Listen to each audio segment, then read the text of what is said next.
Hola, bon dia. Miri, aquí a l'entrada d'aquí del desviu, d'aquí, hi ha una roda, un pneumàtic.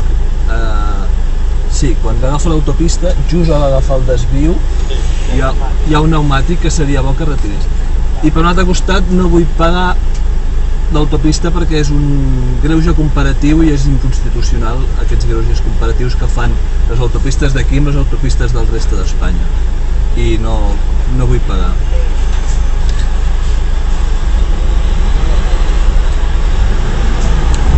Al reste d'Espanya no, que hi ha moltes que paguen.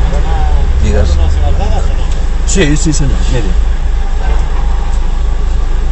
A Bilbao paguen autopistes, a Galícia paguen autopistes. A Madrid paguen autopistes, el que passa és que paguen 10 cèntims o 20 cèntims. Paguen menys, i perquè tinc de pagar més que ells. El preu de l'autopista a Espanya serà a cèntim al quilòmetre, ja està. Jo pagaré a cèntim al quilòmetre. Ara aquí 50 euros, aquí 30.